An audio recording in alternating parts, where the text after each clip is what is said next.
Good morning, everyone. Thank you for joining us today for LAEDC's monthly economic briefing. I hope you and your families are continuing to keep well and take proper measures to stay safe from the latest wave of infections in the COVID-19 pandemic.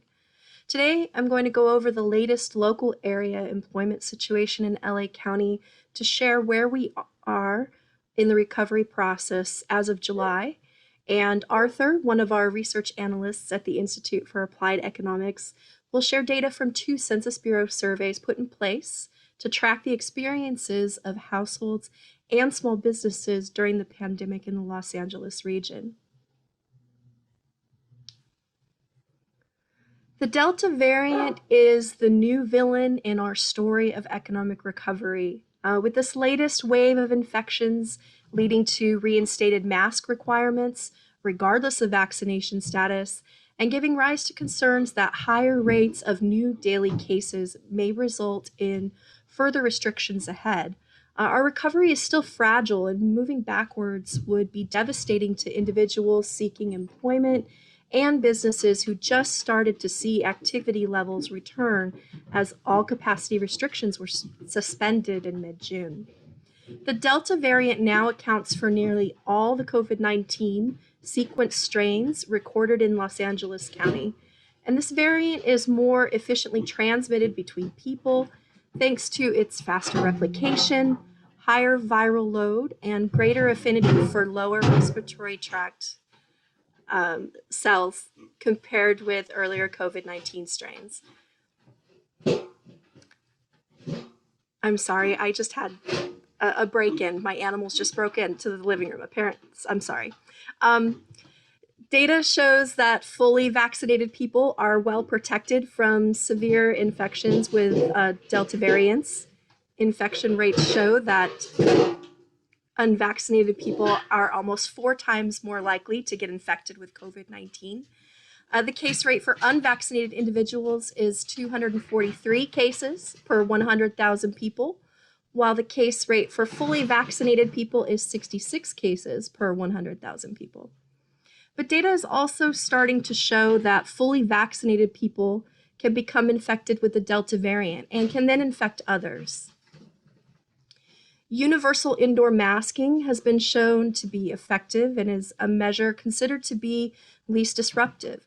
It's able to be implemented without impacting normal business capacity and operations.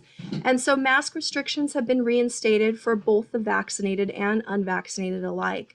They must be worn indoors and at outdoor mega events with 10,000 people or more within Los Angeles County. Fear of breakthrough cases and of further spread among the unvaccinated is leading to announcement of some concerts and other large in-person events once again being postponed or canceled, although on a smaller scale than what we started to experience in the beginning of the pandemic. All healthcare workers are required to be vaccinated by September 30th, and the FDA has approved a 3rd dose for immunocompromised who have received the Pfizer and Moderna vaccines. Many school districts reopened countywide, and LA County Public Health is monitoring school cases and outbreaks among staff and students and working with schools to ensure safety. They'll be launching an online school dashboard in September, that's next month, which will include a district map shaded to provide district level information on testing volume, community case rates, and community vaccination rates. And that's in addition to school level information, including numbers of students and staff cases, details on outbreaks at the school, and the number of students required to quarantine. And all of this, the rise in cases of the Delta variant, breakthrough cases, healthcare vaccination requirements, universal indoor masking, 3rd doses, and school districts reopening countywide comes as people here in California and across the nation are facing the end of federal employment benefits programs under the CARES Act next month on September 4th. So let's look at case numbers. Los Angeles County. Over the weekend, the Department of Public Health reported over 1.3 million positive cases of COVID-19 across LA County since the start of the pandemic. When we look at the daily case rate, it becomes apparent that we are experiencing another wave of infection related to the highly infectious Delta variant. The Los Angeles County Department of Public Health announced close to 2,800 new cases of COVID-19 yesterday, with the daily case numbers hovering between 2,500 and 3,000 since late July. Over the weekend, it was reported that the 7-day test positivity rate was 3.6%. And current hospitalization numbers are up from the first half of the year. There are over 1,700 people with COVID-19 currently hospitalized in the county, and about 24% of these people are in the ICU. Last week, Los Angeles County moved past the 25,000 mark for residents lost to COVID-19 throughout the pandemic. Currently, we see that Los Angeles County, again, finds itself a hotspot of COVID infections, as do its neighboring counties of Kern to the north and Riverside and San Bernardino to the east. If we look at year-over-year comparison of the daily number of new cases, we see a similar pattern. Both periods show high community spread in the summer. Last year, people were unvaccinated. Restaurants and bars reopened in late June, though they did have to adhere to capacity restrictions, and the 4th of July holiday combined led to increased case numbers through July. This year, though many are vaccinated, a similar sequence of events took place. Executive orders mandating capacity restrictions were terminated on June 15th. Mass restrictions were eased, and again, 4th of July festivities took place, but this time we have the more infectious Delta variant. With universal mask requirements back in place and more individuals continuing to get vaccinated, we hope to see case numbers drop before the cold and flu season, just as they did the year prior. Millions of people in LA County are vaccinated now, and those who are vaccinated, they're much less likely to get severely ill or die if they become infected. The number of hospitalizations have risen since the 4th of July, but data from the beginning of August shows that unvaccinated younger adults between the ages of 18 to 49 with COVID-19 were 25 times more likely to be hospitalized than vaccinated adults of the same age, with a rate of 20 hospitalizations per 100,000 people. And unvaccinated older adults, ages 50 and over, were nearly 12 times more likely to be hospitalized than vaccinated adults 50 and over. That's with a rate of 59 hospitalizations for every 100,000 people. And almost no fully vaccinated people are dying from COVID. When we compare the number of new daily deaths year over year, we see the number of deaths in 2021 is significantly below what we were experiencing in 2020. The distribution of COVID-19 vaccines in Los Angeles County continues, with the county administering more than 11 million doses of the vaccine. Los Angeles County boasts a strong vaccination rate, with close to 5.6 million individuals fully vaccinated. That's an estimated 63% of the 8.8 million individuals who are eligible. Los Angeles County has now begun to administer third doses of mRNA vaccines to those who are immunocompromised, and they're preparing for booster doses of mRNA vaccines to be offered to all vaccinated people in the near future in accordance with CDC and FDA guidelines. At the end of last week, 90% of LA County residents ages 65 and older received at least one dose of the vaccine, with 80% of that cohort being fully vaccinated.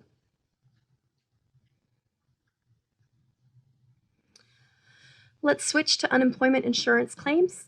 Here in Los Angeles County, the number of LA County residents applying for weekly unemployment benefits has been hovering around 40,000 since June.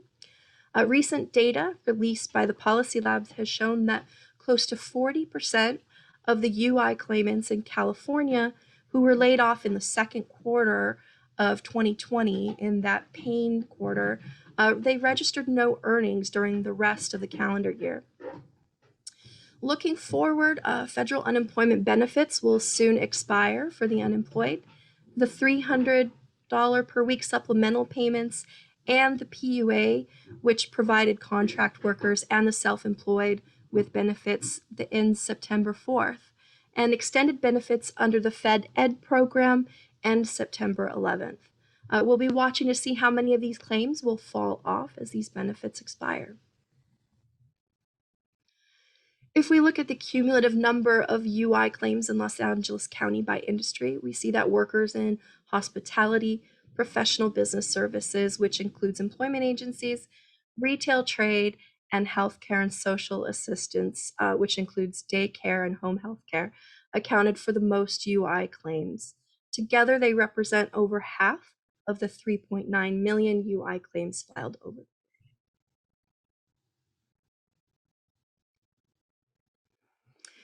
The local area data release covering the month of July was released just Friday, and we'll go over the employment situation for Los Angeles County next. First, let's look at monthly total employment in Los Angeles County since January of 2000. The job loss associated with the COVID-19 recession is unprecedented, shedding close to 800,000 payroll jobs in just 2 months' time. When we compare the trajectory of our current recovery with that of the prior two recessions, we see we are adding jobs back faster than we did after the dot-com recession in the early 2000s and more recently the Great Recession. This faster rate of job growth is not too surprising, as our economy was artificially dampened by the measures taken to mitigate the spread of COVID-19 in early 2020. As mandates have lifted and restrictions eased, activity has begun to come back online. Looking ahead, the number of jobs recovered will slow as we get closer to pre-pandemic conditions. Despite the number of jobs added in recent months, as of July 2021, total employment is still down by 9.7% from the pre-pandemic peak seen in December of 2019. Here we have the monthly unemployment rate in Los Angeles County. In July, the unemployment rate was 10.2%. The rate's been hovering between 10.2 and 10.5% since May of this year. July's unemployment rate is down by 8 percentage points from last year, when we were still operating under restrictive health orders, which shows we are in a much better place. However, when we compare the LA County unemployment rate in July of 2021 with the rate in July of 2019, which was pre-pandemic, we see we are still 5.2 percentage points higher than the pre-pandemic norm. If we look at the trend of LA County's unemployment rate over the last year, we see that the county's rate spiked well beyond what we experienced during the Great Recession between March and May of 2020, but by September, it had fallen in line with what we experienced during the Great Recession. LA County's July unemployment rate of 10.2% is 3 percentage points below the highest level seen during the Great Recession, which was 13.2% in September of 2010. Throughout the pandemic, we experienced the greatest job loss associated with the measures taken to mitigate the spread of the virus between March and April, when more than 772,000 jobs fell off county non-farm payrolls. Since then, we have added just over 45% of those jobs back between May of 2020 and July of this year. Overall, non-farm payrolls in Los Angeles County lost just over 11,000 jobs between June and July, ending a 5-month consecutive increase in non-farm jobs, which lasted from February through June. Looking at the monthly change in jobs by industry shows government jobs, specifically in education, led the decline, shedding more than 38,000 jobs. Over 33,000 of these jobs, as I mentioned, were in local public education as schools closed for the summer recess. Private educational and health services, construction, and manufacturing also experienced decline over the month. Leisure and hospitality industries showed continued gains month over month, with more than 11,000 jobs added in accommodation and food services, and over 6,000 jobs added in arts, entertainment, and recreation. Accommodation and food services and arts, entertainment, and recreation have both experienced job gains for 6 consecutive months since February of this year. Professional business services added 6,400 jobs, while other services, which includes the hardest hit industries of personal services, they rounded out the top 4 with 3,800 jobs added to the payrolls over last month. Looking at jobs data year over year, it allows us to compare data while taking seasonality into account. Since we have passed the year mark since the beginning of the pandemic, comparing 2021 data to 2020 data not only shows how we are performing over last year during the pandemic, but to get a pre-pandemic comparison, which provides a clearer understanding of how far we have yet to go to reach pre-pandemic employment levels, we also compared July 2021 jobs data with July 2019 jobs data. Although we are adding jobs back to payrolls on a monthly basis and now a yearly basis as we move through the recovery process, when we compare to pre-pandemic data, we see that overall employment in LA County remains significantly down across many industries. Almost all industry sectors are still experiencing employment contractions, especially accommodation and food services, which is still down by more than 81,000 jobs from pre-pandemic levels. The process of job recovery remains mixed across various industries. Here we have a selection of industries showing the share of jobs recovered from May of 2020 through July of 2021 as a share of the jobs lost in the industry in March and April of 2020. As we construct this chart over time, we are seeing higher shares of jobs recovered across the industries, with many moving past the halfway mark towards full job recovery. However, many still have fewer than 50% of the jobs lost in the 2-month period of March and April, including personal service industries, the manufacturing sector as a whole, and information, which includes our iconic motion picture industry. I'll wrap up my part of this webinar with the reminder that our economic recovery here in Los Angeles County is directly tied to the public health crisis. The reinstating of any restrictions on business capacity and operations in the future will slow the trajectory of our economic recovery, and that could be devastating to the individuals and businesses most negatively impacted by the pandemic. Although fully vaccinated people are less likely to become infected with COVID-19 than unvaccinated people are, they can still become infected and transmit infection to others. As such, wearing masks indoors and in crowded settings, regardless of vaccination status, is key in reducing the risk of being infected with and transmitting this highly infectious Delta variant. COVID-19 continues to spread, but data shows that fully vaccinated people are well protected from severe infections. So please do your part by wearing a mask and getting vaccinated. We will all be better off for it. So next up, Arthur will be sharing with you survey data on households and small businesses in the Los Angeles region. Arthur, it's all yours. Thanks, Shannon. Hello, everyone. It's a pleasure to be here with you all today. And as Shannon mentioned, in this next section, I want to take a look at 2 surveys from the Census Bureau. So that is the Household Pulse Survey and the Small Business Pulse Survey. These have been conducted throughout the pandemic and provide additional context to our high-level economic data by giving some insight into the experience of residents and business owners in Los Angeles County.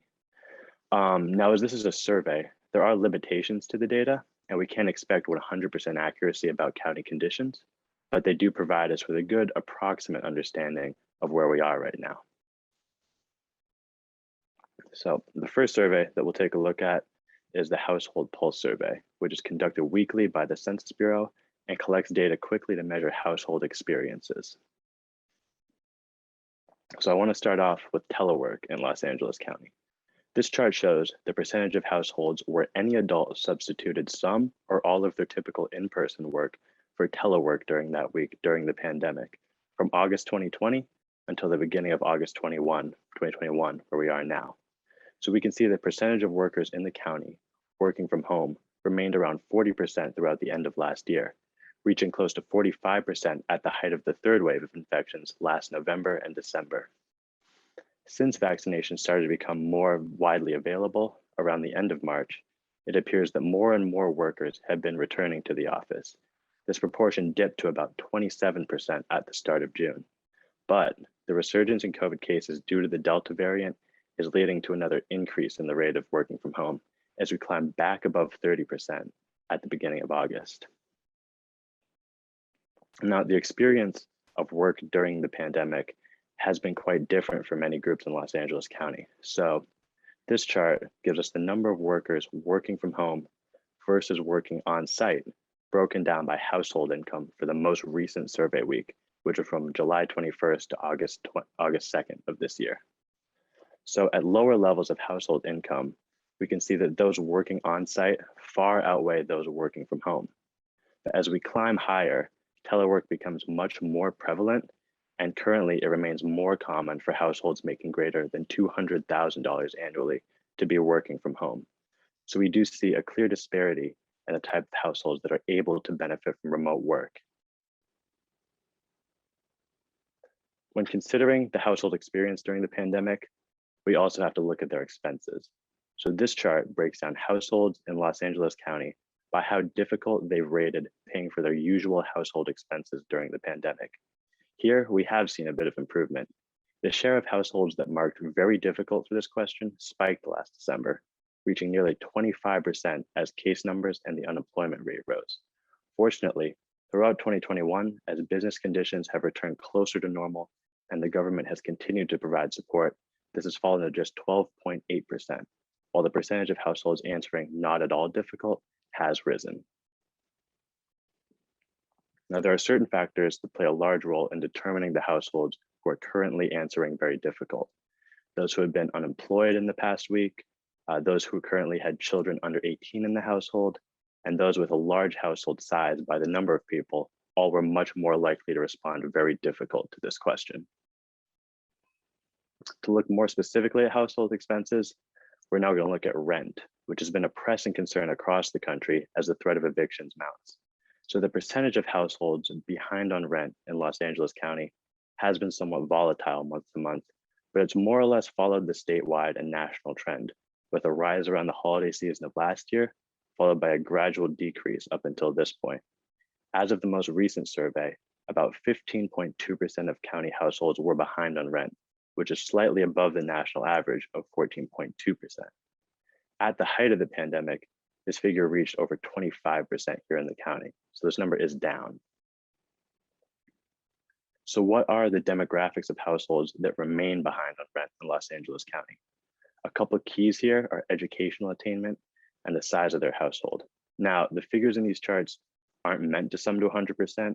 They represent proportions of each demographic group. So to give an example, this would show that 28% of households where the respondent's education level was less than high school marked that they were behind on rent.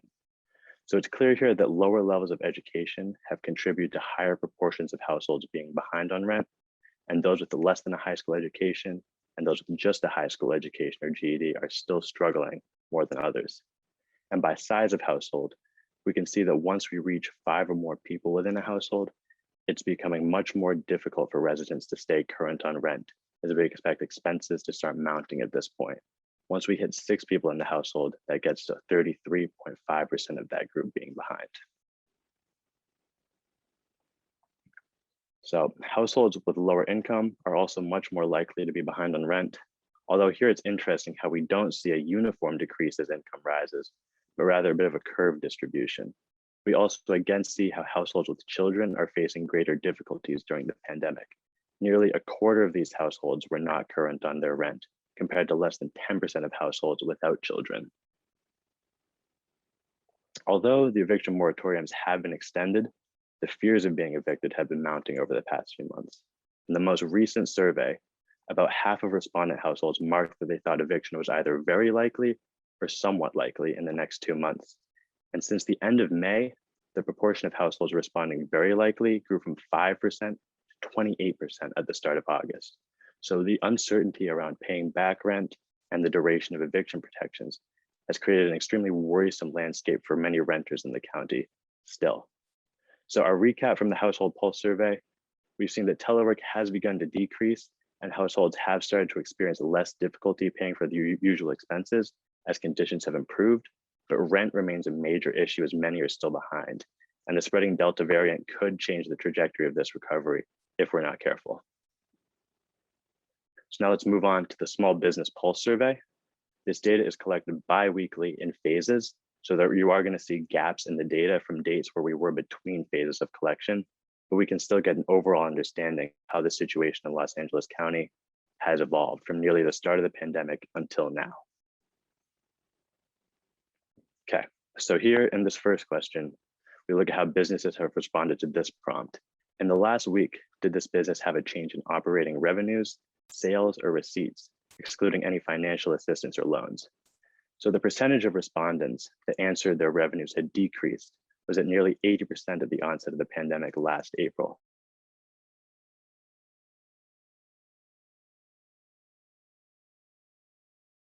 But fortunately, since California has undergone the reopening process, 2/3 of businesses have consistently been reporting no change in their revenues, and around 15% have been reporting an increase in revenues, while a much lower number are reporting a decrease in their revenues. Now we see a similar story concerning changes in paid employees. Oh, if you could go back one, Shane. Thank you. The proportion of businesses reporting a decrease in the number of paid employees reached as low as 6% since California has reopened. It had reached nearly 20% during the last big spike in cases. So the hopes are that we can keep this current wave controlled and these numbers are not going to start rising again. Now, on that note, this final chart shows how businesses have been treating vaccinations in Los Angeles County. Just 10% right now are requiring a proof of vaccination before coming into work. However, this is still almost double the national average at 5.5%. 70% are not requiring vaccinations to come into work, and 20% still do not have employees returning to the office at this point. So that is all from me today. I hope that these charts were informative. And if you have further questions, please feel free to leave them in the chat below. Thank you guys for your time, and I'll kick it back over to Shane. All right, thank you so much, Arthur and Shannon, for that wonderful recap. So heading into some questions, as a reminder to those in the audience, virtual audience, please submit your questions via the Q&A feature, which should be located in the controls at the bottom of your screen. So taking a look at some questions that have been submitted, Shannon, I'm going to probably kick it on over to you. For this first one, can you speak to the likelihood of a booster shot affecting the economic recovery, particularly as Pfizer has received full approval today?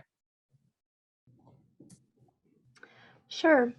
Well, the goal is to keep the number of infections down so that we aren't facing the reinstatement of restrictions ahead, which is what is really impacting the economy. So any measure available to fight the spread of COVID-19 can only benefit our economic recovery moving forward. Thank you. And kind of keeping in that same line, predictions when the Lambda variant gets here. We are also hearing about another variant that will get here from China in late October or early November. Sure. So only time will tell how these emerging variants will impact us here in Los Angeles County.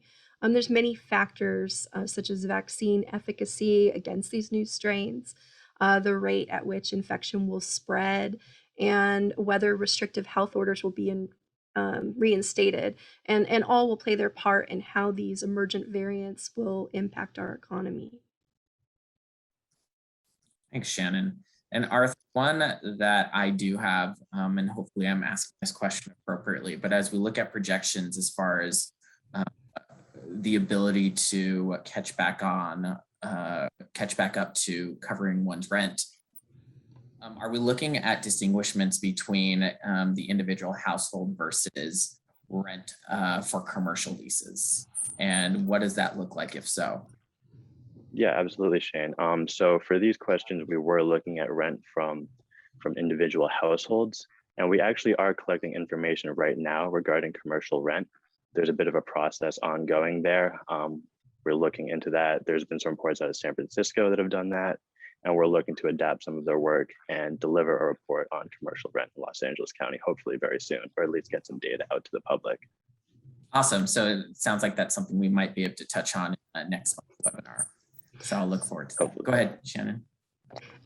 It is a process, but we do want to try to attempt to estimate what some of those